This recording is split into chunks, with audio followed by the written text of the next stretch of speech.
بسم الله الرحمن الرحيم الحمد لله رب العالمين وصلى الله وسلم على سيدنا ونبينا محمد وعلى آله وأصحابه أجمعين أما بعد. Remercions Allah subhanahu wa ta'ala de pouvoir nous réunir en ce Jumu'ah pour accomplir cette ibada et qu'Allah Azza wa Jal puisse nous agréer de sa miséricorde. Inna wa ala kulli shay'in qadir. Chers frères, chères sœurs, nous allons essayer Inch'Allah ta'ala de vous résumer la khutbah de ce vendredi qui s'intitule Conseils et rappels pour nos jeunes, que ce soit les garçons ou les filles. Bi'idhnillahi ta'ala. Un rappel est nécessaire et plus précisément ciblé aujourd'hui pour les shabab, les jeunes, afin qu'ils soient profitables bi'idhnillahi ta'ala et qu'ils puissent en prendre en compte dans leur vie quotidienne. Dans un premier temps, nous allons leur donner un premier conseil énorme, un conseil qui va essayer de jouer sur leur vie quotidienne et de tracer leur chemin dans ce bas monde. Alors ce premier conseil, c'est de renforcer ta foi en Allah subhanahu wa ta'ala. Naam. Renforce ta foi, ton iman en Allah Azza wa Jal. Essaie de l'augmenter. Car Allah subhanahu wa ta'ala donne un exemple de jeunes dans le din. Non pas parce qu'ils avaient des diplômes, ou puisqu'ils avaient une expérience dans un domaine, ou parce qu'ils avaient de l'argent, ou bien une force extraordinaire, ou quoi que ce soit. Non.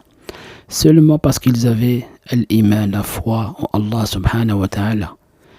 Et les jeunes qui sont dans le din, les jeunes qui ont l'iman lillahi azza wa jal, sont des personnes qui sont exceptionnelles pour Allah subhanahu wa ta'ala. En effet, Allah azza wa jal nous cite un exemple concret concernant l'exemple de ces jeunes qui sont dans la religion. Allah ta'ala nous parle dans la sourate Al-Kahf, verset 18, des jeunes qui étaient dans la caverne justement. Et comme ils étaient jeunes, ils étaient impliqués dans la religion, ils avaient l'iman, Allah Azza wa Jal leur a donné une certaine importance et c'est pour cela qu'il les a cités dans le Coran, dans le Kalam Allah, jusqu'à la fin des temps. Et il cite dans le verset 18 « Et tu les aurais cru éveillés alors qu'ils dorment, et nous les tournons sur le côté droit et sur le côté gauche, tandis que leur chien est à l'entrée, pattes étendues. Si tu les avais aperçus, certes, tu leur aurais tourné le dos en fuyant et tu aurais été assurément rempli d'effroi devant eux. » Ce sont des jeunes, justement, des jeunes croyants dans cette caverne qui dormaient et qu'Allah Azza wa Jalla a fait paraître éveillés alors qu'ils dormaient. Il les a préservés, subhanallah, car ces jeunes ont choisi l'iman, la foi, avec sincérité. Et Allah Ta'ala s'est occupé d'eux pendant le temps nombre d'années qu'ils étaient dans cette caverne. Et ces jeunes ont été cités dans le Coran jusqu'à la fin des temps. Pourquoi justement? Pour la seule et bonne raison qu'ils avaient la foi en Allah subhanahu wa ta'ala. Chers frères, chères sœurs, la foi, l'iman, quand on regarde la signification étymologique du terme, il signifie la sécurité, l'aman, l'iman, l'aman, la sûreté, la confiance et l'apaisement. Quand la foi, l'iman est présente chez la personne, elle lui garantit la sécurité et l'apaisement du nafs. Subhanallah, celui qui a l'iman, elle gère son nafs à l'intérieur du corps. Elle essaie de la prendre en charge et de l'accompagner et ne pas de la laisser prendre le dessus sur l'être humain comme ça peut être malheureusement la situation de plusieurs personnes.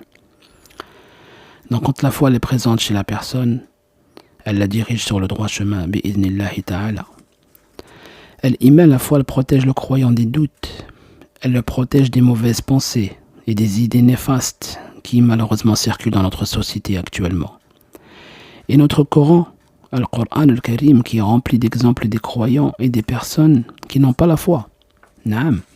Allah Ta'ala nous cite ceux qui ont l'iman et ceux qui ne l'ont pas. Il nous cite par exemple dans Surat Al-Hajj, verset 31, « Soyez exclusivement acquis à la religion d'Allah Azza wa Jal, et d'Allah ne lui associez rien, car quiconque associe Allah Ta'ala, c'est comme s'il tombait du haut du ciel et que les oiseaux le happaient ou que le vent le précipitait dans un abîme très profond. » Et Allah Jalla wa Ala nous cite en effet dans la sourate Al-An'am, verset 122. Il dit « Est-ce que celui qui était mort et que nous avons ramené à la vie et à qui nous avons assigné une lumière grâce à laquelle il marche parmi les gens est pareil à celui qui est dans les ténèbres sans pouvoir en sortir? Ainsi on a enjolivé aux mécréants ce qu'ils œuvrent. » Donc Allah Ta'ala te donne la différence entre celui qui est vivant et celui qui est mort par quoi? Par la simple bonne raison de la différence de l'iman, la foi. Celui qui a la foi en Allah Azza wa Jal, il est considéré comme vivant dans ce bas monde et dans l'au-delà. Et celui qui n'a pas la foi, il est considéré comme mort, même s'il est vivant physiquement, intérieurement il est mort et sa vie est sur un chemin des ténèbres. Chers jeunes, ô jeunes, attention de penser que tes diplômes, tes certificats, tes formations, tes expériences dans un domaine te serviront à quelque chose si tu n'as pas la foi. Si tu n'as pas l'iman, tu n'as pas de valeur. Tu n'auras pas d'attention, pas de réelle situation dans les deux mondes, dans ce bas monde et dans l'au-delà. Allah Ta'ala te fait réveiller et ouvrir les yeux. Tu ne dois pas te laisser emporter par le fait que tu aies atteint un certain niveau, que tu as peut-être une expérience ou quoi que ce soit, ou une science, mais si tu n'as pas l'iman, tu n'as pas la foi qui soit présente dans ton cœur, tu n'as rien en réalité dans ce bas monde. Et ne crois pas que l'argent ou les biens de ce bas monde vont te servir à quelque chose sans avoir eu la foi. C'est juste une illusion et un rêve que tu fais et rien de plus. Il ne faut pas oublier qu'Allah Azza wa Jal donne ce bas monde à celui qui l'aime et qui n'aime pas. C'est-à-dire que même quand tu regardes la situation dans ce bas monde aujourd'hui, même ceux qui ne sont pas dans l'islam, ceux qui n'ont pas, même les non-musulmans, même ceux qui sont à côté de la plaque comme on dit, la plupart ont une richesse dans ce bas monde. Allah Ta'ala leur a donné de dunya. Donc la différence, elle est là. Par contre, celui qui n'a pas le din, celui qui n'a pas l'islam, Allah Azza wa Jalla ne lui donne pas la foi. Donc Allah Ta'ala ne donne l'iman, le din, que à celui qui l'aime réellement. Donc si tu vois que tu es dans le din, sache qu'Allah Ta'ala t'aime et qu'il t'apprécie. C'est pour cela qu'il t'a orienté, dirigé, guidé vers le droit chemin, vers l'islam. Si tu n'étais pas aimé par Allah Ta'ala, il ne t'aurait jamais orienté vers cette religion, vers cette iman, cette foi. Et en disant cela, en réalité, quand on te pose cette question-là, on ne te demande pas de laisser tomber ce bas monde. Au contraire, vous avez de rester dans les mosquées, de ne pas travailler, ou de ne pas aller à l'école, ou de te donner qu'à la religion. C'est au contraire même à la religion de faire cela ou de dire cela. Simplement, si tu es conscient et réaliste, je te demande juste d'ouvrir le Coran à la sourate Al-Qasas au verset 77 et elle te montrera le vrai chemin à suivre, la voie recommandée à prendre en considération dans ce bas monde. Allah subhanahu wa ta'ala nous cite à ce titre, dans ce verset-là, il te dit, il nous dit à tous, et recherche à travers ce que Allah t'a donné, la demeure dernière. Et n'oublie pas ta part dans cette vie. Et sois bienfaisant comme Allah a été bienfaisant envers toi.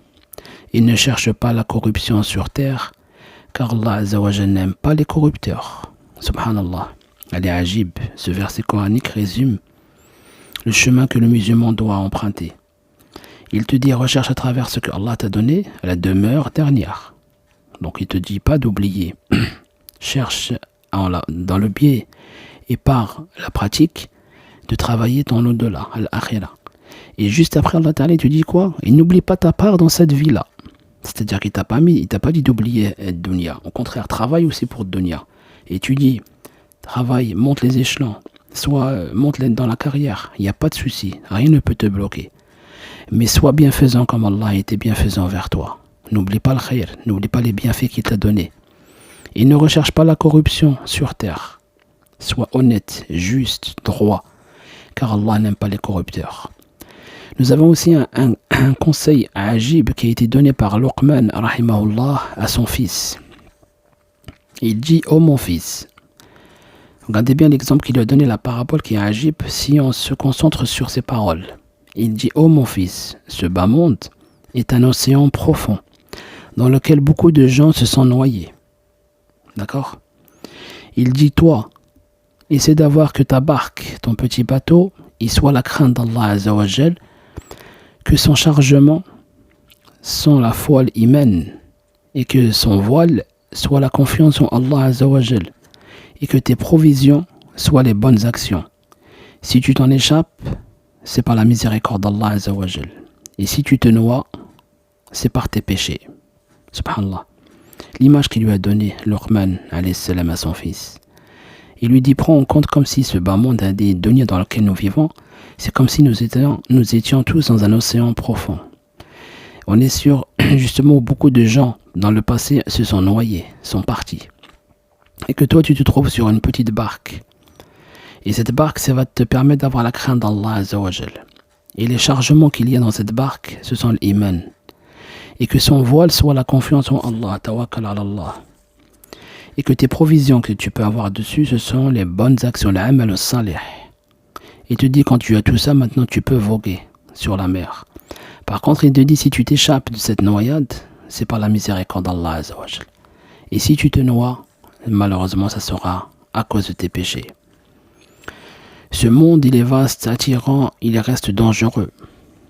La barque, c'est ta protection. La taqwa, c'est la crainte consciente d'Allah Azzawajal. Le chargement que tu as dessus, l'iman, c'est la foi.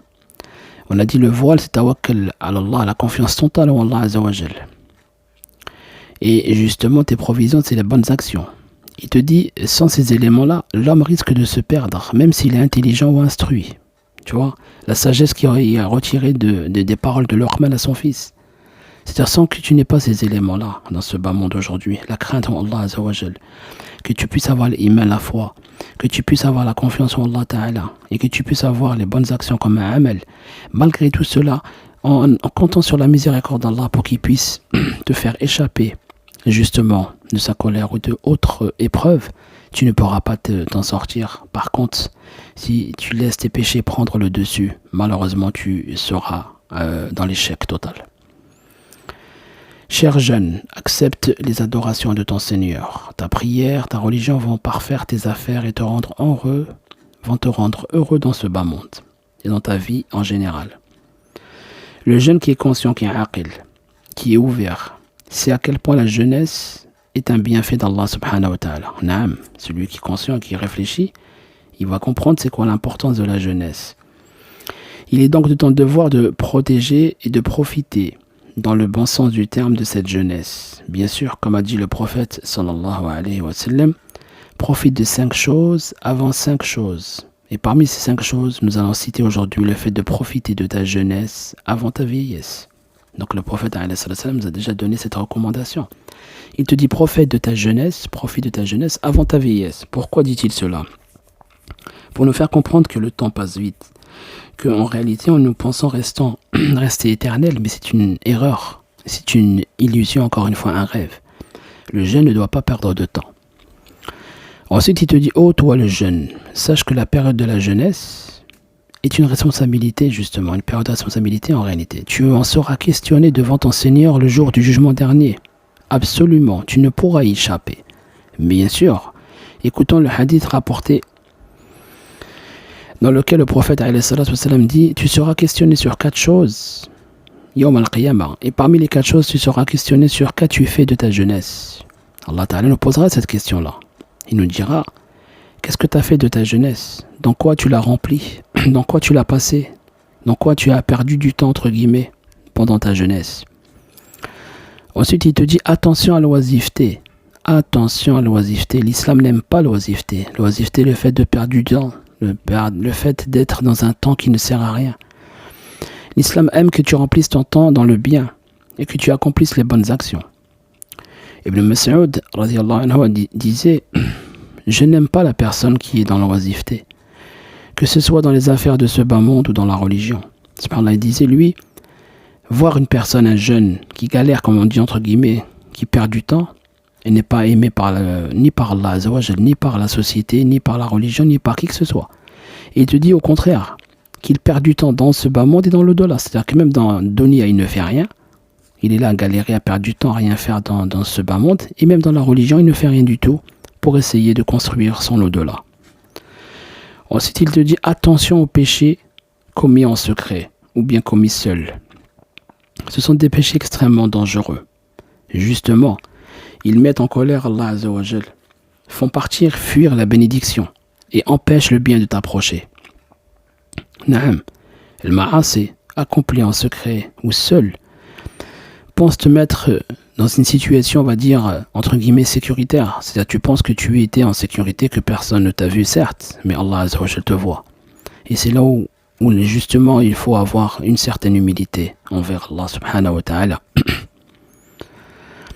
Et met en pratique le hadith du prophète alayhi salatu wassalam qui nous dit bien: désire et recherche ardemment ce qui t'est utile et demande l'aide d'Allah subhanahu wa ta'ala. Regarde ce qui va te servir dans ce bas monde, dans le din, pour toi, dans l'au-delà, pour Allah azza wa jal, et c'est celle-là que tu dois faire. Ensuite, demande à Allah ta'ala de l'aide. Donc regarde ce qui va te servir dans ce bas monde, ce qui t'est utile, et ce qui t'est utile aussi notamment dans l'au-delà. Et on demande toujours l'i'ana, qu'Allah azza wa jal puisse t'aider, t'accompagner dans ce que tu entreprends comme projet. Attention, avec un grand A, au fait de copier bêtement, aveuglement, les choses en général. Que ce soit la mode, la tradition, copier n'importe qui. Car cette situation te fera sortir de ta responsabilité, de ce que tu es réellement, malheureusement, vers les ténèbres. Copier bêtement peut te faire tomber dans un piège. Suivre bêtement peut te conduire vers le mauvais chemin. Le vrai chemin, normalement, pour le musulman, ne doit pas être fait aveuglement, mais tu dois le faire avec conscience, avec réalité. Et sache que si tu es assidu et sérieux sur le droit chemin, Allah subhanahu wa ta'ala sera content de toi, ainsi que les malaïkas, les anges autour de toi et toutes les créatures qui seront autour de toi. Ils seront fiers de ta situation. Naam. Car il ne faut pas oublier qu'Allah subhanahu wa ta'ala aime le jeune qui a justement ses passions, des envies, des attirances de jeunesse, mais qui se préserve et se retient pour qui? Pour Allah subhanahu wa ta'ala. Ajib, comment c'est fort. Et n'oublie jamais ce hadith du prophète alayhi salatu wassalam qui nous a dit: 7 personnes seront couvertes, seront protégées par l'ombre d'Allah subhanahu wa ta'ala, le jour où il n'y aura pas d'autre ombre que celle d'Allah azza wa jal. Et parmi ces 7 catégories de personnes, il y aura un jeune qui a grandi dans l'adoration de son Seigneur. Subhanallah, c'est un statut exceptionnel réservé à très peu de gens. Cher jeune, ô toi le jeune, ne crois pas que tu ne perds quelque chose en laissant une passion pour Allah azza wa jal. Tu n'as fait que l'échanger contre quelque chose de meilleur. Le plaisir, elle passe. La désobéissance, elle laisse un vide. Mais l'obéissance laisse une lumière dans le cœur. Si tu es capable de dire non aujourd'hui, Allah subhanahu wa ta'ala t'élèvera demain dans ce monde par la dignité et dans l'au-delà par une récompense sans mesure. Souviens-toi, pour finir avec, ce n'est pas la force du corps qui impressionne Allah azza wa jal, mais la force du cœur, le qalb, face à la tentation.